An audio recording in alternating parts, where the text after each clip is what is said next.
Hi, I'm Sultana Jones. I've been reading to you from the Diary of Leeann Little. It's a story I've written. And I'm going to pick up from where we left off. We're almost near the end, and I keep running over time. All right, here we go.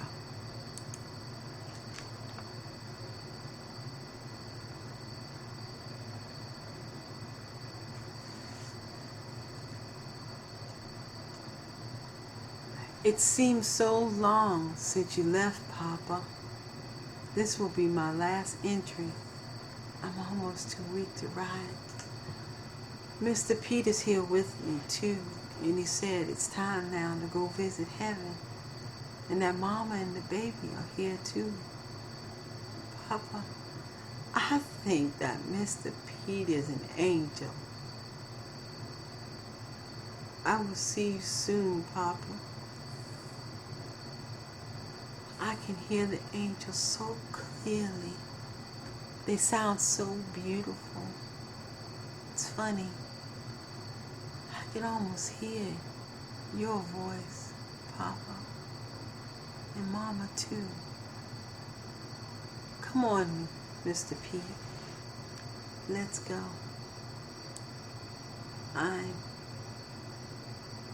coming, Mama. I'll be right there. Look, Mr. Pete, I can walk.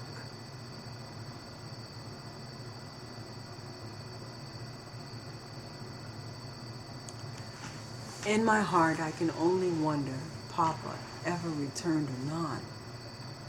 Then John looked at me. I could cut the silence with a knife. And then out of nowhere, he said, "What about the chest?" I looked at him for a moment, still lost in what I just read. What chest? The chest. Maybe she talked about the one her dad buried. I wonder if it's out there or not. She said it's under the willow tree, didn't she? So we looked around for something to dig and went straight to work. It was hard because everything was so overgrown. In time, we hit something. It was the chest.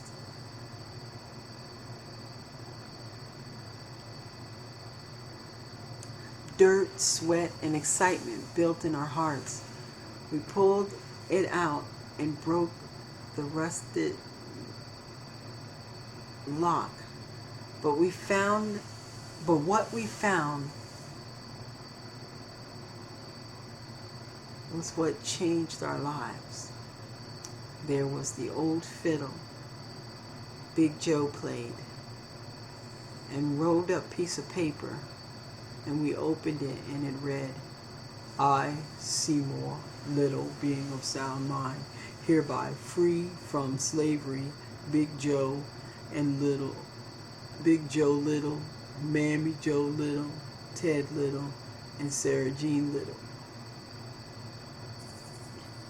giving them the price paid for each of them.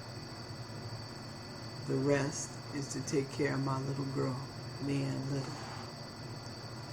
Underneath were 5 bags of gold coins. But the next item was truly a treasure. It was a photo of Mr. and Mrs. Seymour Little and Big Joe, Sarah Jean, Mammy Joe, Leeann Little, who was sitting in her chair holding Polly Mae. John could hold back the tears no more. They began to flow freely now.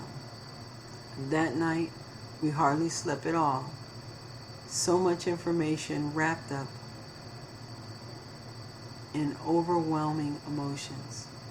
John held me close.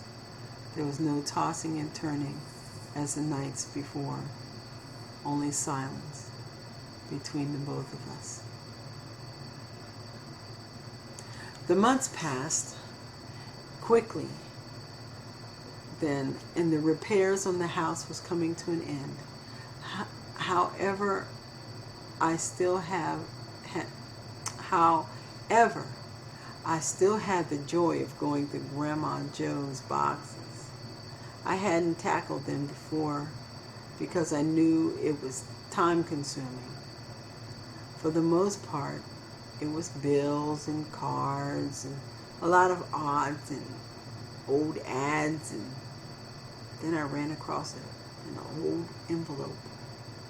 I remember that Grandma Joe said she had put some letters from Aunt Sarah. I knew these letters were precious.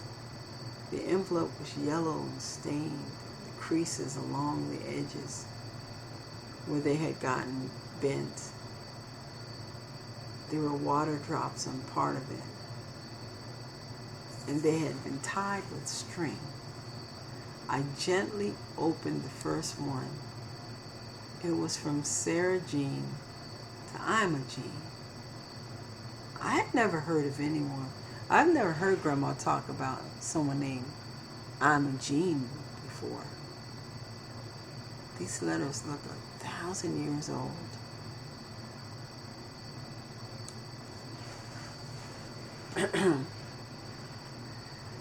Dear Ima Jean, don't you give up, girl.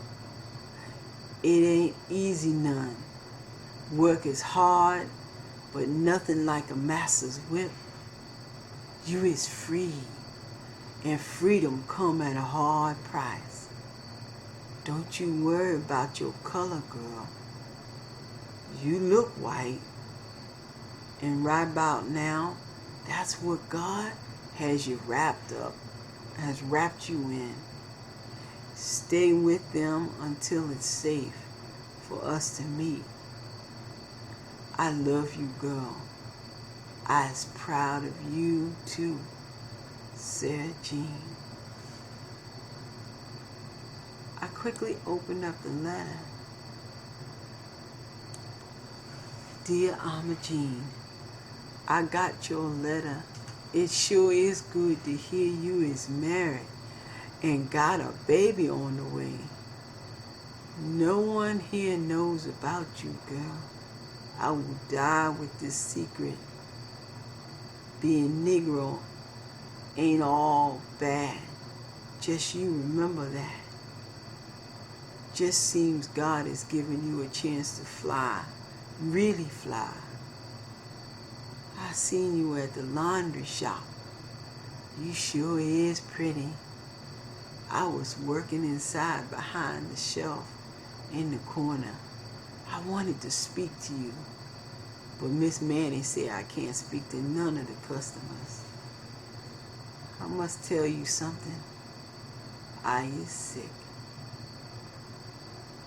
Don't know for sure what it's called, but I is getting awfully thin, and I don't want to eat none. But I ain't worried none, and don't you be. I look to the day when I will go to Jesus. You remember, in Jesus you is free. In Jesus is your freedom. You just fly, girl.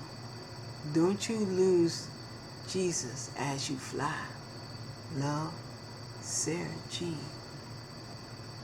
Who is this Ima Jean? I opened up the last letter. Dear Ima Jean, this is my last letter. The baby girl looks just like you. And Joe is a fine name for her too, after my mammy. I must tell you something that's pressing on me. It's about the day we got freedom and how it all come about and why you is not black like your mama. Well, the South and the North was having a war, Man's come along, took all of us.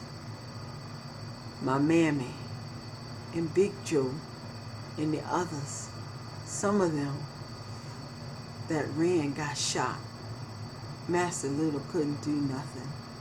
He just stood there as they put a rope around our neck and tied our hands and led us away like mules. The rope cut into our wrist and burned real bad. I don't know how long we walked that day. Well, to get the ending, you have one more video. Are you willing to come back? I hope so. This is Sultana Jones. Bye-bye.